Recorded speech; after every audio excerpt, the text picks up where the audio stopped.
General এরশাদ সাহেব যখন 1981 সালে সামরিক শাসন জারি করে ক্ষমতায় আসলেন, আওয়ামী লীগ, বিএনপি, এই বড় বড় রাজনৈতিক দল সব খোয়ারে ঢুকে পড়েছে, হাঁস মুরগির মতো সব খোয়ারে ঢুকে পড়েছে। সামরিক শাসনের মোকাবেলা করার সাহস কারো ছিল না। হাফিজ হুজুর রহমতুল্লাহ আলাইহি, নবুতিপর বৃদ্ধ মানুষ তখন, তিনি বললেন, আমি ঘোষণা করেছি বাইতুল মুকাররম সমাবেশ হবে, আমি যাব এবং সমাবেশ করব।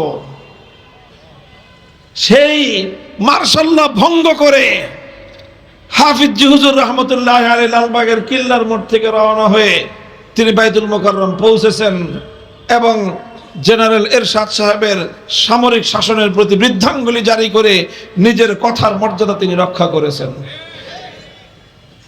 প্রিয় দিনী ভাইয়েরা, লালবাগ এলাকার অধিবাসীরা, 1992 সালের ঘটনা, যখন বাবরি মসজিদ শহীদ করা হলো, তখন শাইখুল হাদিস আল্লামা আজিজুল হক রহমতুল্লাহ আলাইহি, মুফতি আমিন রহমতুল্লাহ আলাইহি, ওনারা তখন জীবিত এবং এই বাবরি মসজিদকে কেন্দ্র করে শুধু বাংলাদেশ নয়, সারা পৃথিবী তখন উত্তপ্ত। এই আমাদের এলাকার যুবকেরা, আমাদের এই লালবাগ এলাকার এই বিভিন্ন, আমি নাম ধরে ধরে এক একজনের নাম বলতে পারবো। এখন তারা কেউ যুবক না, এখন তারা প্রায় সকলেই বার্ধক্যের কোলে ঢলে পড়েছেন, অনেকে মারা গিয়েছেন। তারা সব দল বেঁধে, কেউ লালবাগে গেলেন মাদ্রাসায় আমিনী সাহেবের কাছে, আরেক গ্রুপ গেলেন আমাদের গোরা শহীদ বাজার শাইখুল হাদিস সাহেব আমাদের বাসায়, গিয়ে বললেন যে হুজুর কিছু করেন, হুজুর কিছু করেন, এভাবে আমাদের বাবরি মসজিদ শহীদ করে দেওয়া হলো, আমরা বসে থাকবো? এই লালবাগের এলাকাবাসী তারা লালবাগে গিয়ে আমিনী সাহেবকে বললেন, আমাদের বাসায় গিয়ে শাইখুল হাদিস রহমতুল্লাহ আলাইহিকে বললেন। ওনারা বললেন, ঠিক আছে, তোমরা শান্ত হও, আমরা দেখতেছি। ওনাদেরকে শান্ত করলেন। 1992 সালের 6 ডিসেম্বর বাবরি মসজিদ শহীদ হয়। 7ই ডিসেম্বর ঢাকা স্টেডিয়ামে ভারতের সাথে বাংলাদেশের ক্রিকেট খেলা ছিল। এই সকাল 8টার সময় শাইখুল হাদিস এবং মুফতি আমিন রাহিমাহুল্লাহ ওনাদের নেতৃত্বে প্রেস ক্লাবে জড়ো হলো বিভিন্ন এলাকা থেকে। লালবাগ এলাকার উল্লেখযোগ্য মানুষ এবং যুবকেরা, এলাকাবাসী সেখানে অংশগ্রহণ করেছে। ঘোষণা দেওয়া হয়েছে, বাবরি মসজিদের এই ঘটনার সমাধান না হওয়া পর্যন্ত বাংলাদেশের মাটিতে ভারতের কোনো ক্রিকেট টিম খেলতে পারবে না। খেলা বন্ধ হয়ে গেছে, স্টেডিয়ামের সেই দুর্গের মধ্যেও খেলতে পারে নাই। এই ছিল আমাদের পূর্বসূরীদের ইমানের তেজ, এই ছিল তাদের ইমানের জজবা। প্রিয় দিনী ভাইরা, কাজেই আজ আমাদের স্পষ্ট পয়গাম যে ঈদগাহ মাঠের নাম পরিবর্তন করলো কারা, জানতে পারলে ওই হাত কেটে ফেলবো। পরিষ্কার কথা, এখানে নমনীয়তার কোনো সুযোগ নাই, কোনো সুযোগ নাই। ঈদগাহ মাঠ থাকবে, কিয়ামত পর্যন্ত ঈদগাহ থাকবে।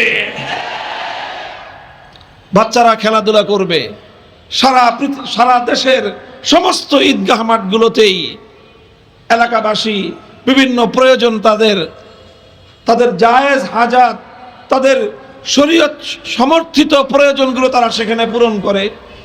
সামাজিক অনুষ্ঠান হয়, খেলাধুলা করে, বাচ্চারা খেলে।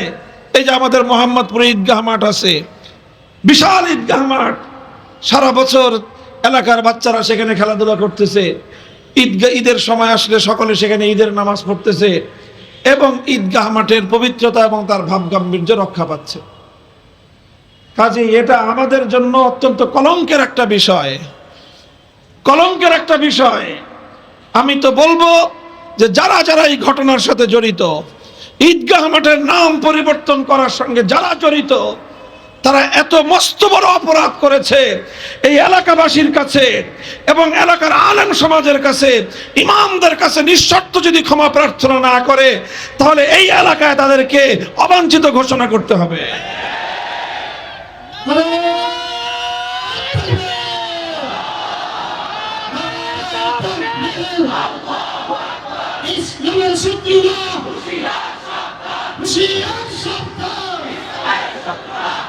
মুহতারাম হাজিরিন, কথা অন্যদিকে চলে গেছে, আমি দীর্ঘ কোনো আলোচনা করব না।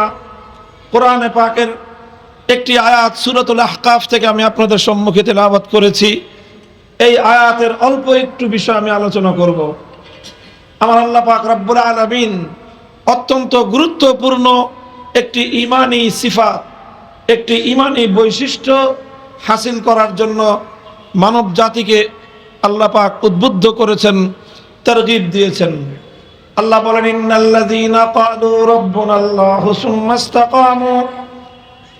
ইসতাকামু ফালা খাউফুন আলাইহিম ওয়ালা হুম ইয়াহজানুন। যারা বলবে এই কথা রব্বুনাল্লাহ, যারা মুখে এই কথার ঘোষণা দিবে যে আমাদের রব হলেন আল্লাহ, এক আল্লাহর উপর ঈমান আনবে, এক আল্লাহর রুবুবিয়তের ঘোষণা যারা দিবে, সুম্মা ইসতাকামু, অতঃপর তারা এই রুবুবিয়তের ঘোষণার উপর ইস্তেকামতের সাথে থাকবে, আল্লাহ বলেন ফালা খাউফুন আলাইহিম ওয়ালা হুম ইয়াহজানুন, তাদের ভয়ের কোনো কারণ নাই।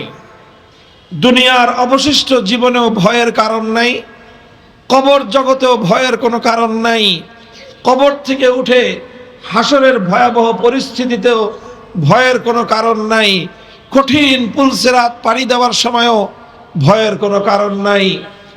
ওয়ালা হুম ইয়াহজানুন, এবং তাদের কোনো আক্ষেপ এবং আফসোসেরও কোনো কারণ নাই। তাদের কোনো আক্ষেপ করতে হবে না, এমন কোনো পরিস্থিতির সম্মুখীন তারা হবে না যেই পরিস্থিতিতে পড়ে মানুষকে আক্ষেপ করতে হয়, দুশ্চিন্তাগ্রস্ত হতে হয় যে হায় এখন আমার কি হবে। এগুলো কিছুই তাদের হবে না, বরং তাদের জন্য আল্লাহর পক্ষ থেকে জান্নাতের সুসংবাদ রয়েছে, বেহেশতের সুসংবাদ। এবং এই সুসংবাদটা এই মানুষগুলোর কাছে নিয়ে আসে আল্লাহর পক্ষ থেকে একদল নুরানি ফেরেশতা। সেই ফেরেশতারা এই মানুষগুলোর কাছে বেহেশতের সুসংবাদ নিয়ে আসে মারা যাওয়ার পরে নয়, মৃত্যুর পরে নয়, বরং ইহকালেই, দুনিয়ার এই পার্থিব জীবনে মৃত্যুর আগেই তাদের কাছে একদল ফেরেশতা এসে হাজির হয়। কোরআনে পাকের সূরা ফুসসিলাতের মধ্যে আল্লাহ পাক রব্বুল আলামিন এই কথাটা আরো পরিষ্কার করে বলেছেন, তাতানাজ্জালু আলাইহিমুল মালাইকাতু আল্লা তাখাফু ওয়া লা তাহজানু ওয়া আবশিরু বিল জান্নাতিল্লাতী কুনতুম তুআদুন। আল্লাহ বলেছেন যে তাদের নিকট ফেরেশতারা আগমন করে এবং তাদেরকে অভয় বাণী শোনায় যে ভয়ের কারণ নাই, চিন্তার কারণ নাই। শুধু অভয় বাণী শুনিয়েই ক্ষান্ত হয় না, বরং তারা তাদেরকে একটা শুভ সংবাদ দেয়।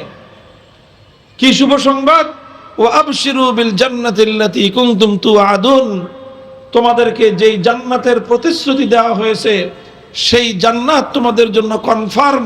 সেই কনফার্মেশন নিয়ে আমরা আল্লাহর পক্ষ থেকে তোমার কাছে এসেছি। এই কথা মৃত্যুর আগে মুমিন বান্দার কাছে ফেরেশতারা এসে তাকে বলে দেয় এই কথাটা।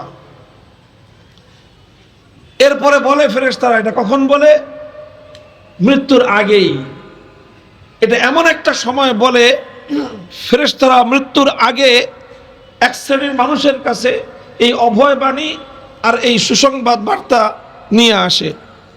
এটা যখন চলে আসে তখনও কিন্তু মানুষ মারা যায় নাই, সে জীবিত, সে চোখে দেখতেছে, কানে শুনতেছে, সব কিছু সে বুঝতেছে, এবং সে যে মৃত্যুর দিকে ধীরে ধীরে এগিয়ে চলছে এই কথাগুলিও সে বুঝতেছে। সব তার ঠিক আছে, শুধু জুবানটা বন্ধ হয়ে যায়। মানুষের সর্বপ্রথম মৃত্যুর আগে মানুষের যেই অঙ্গটা তার কার্যক্ষমতা হারিয়ে ফেলে সেটা হলো মানুষের বাকশক্তি, মানুষের জুবান, কথা বলার শক্তি হারিয়ে ফেলে। তখনও মানুষ দেখতে থাকে, কান দিয়ে শুনতে থাকে, অন্তর দিয়ে বুঝতে থাকে, মাথা দিয়ে চিন্তা করতে থাকে, সব ঠিক আছে, কিন্তু বলার ক্ষমতা নাই।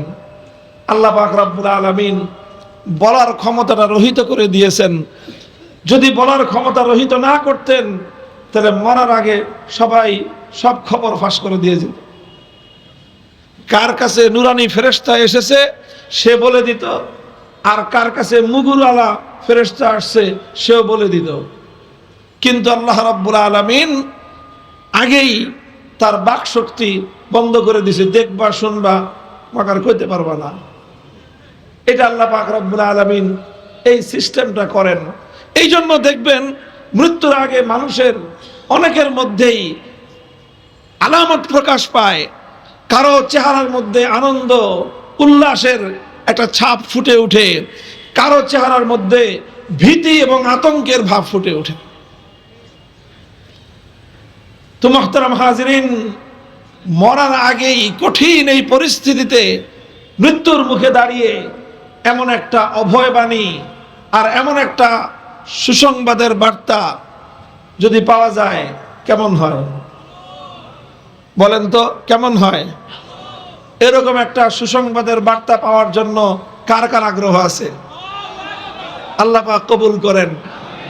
আমাদের সকলের কাছে আল্লাহ পাক মৃত্যুর আগেই নুরানি ফেরেশতাদের সেই বাহিনীকে আল্লাহ পাঠিয়ে দেন, যেন আমাদেরকে মৃত্যুর আগেই, মালাকুল মউত আসার আগেই আমাদেরকে সেই ভয় ভীতিহীন এক অভয় বার্তা আর চিরজান্নাতের সুসংবাদের বার্তা যেন আমরা পেতে পারি।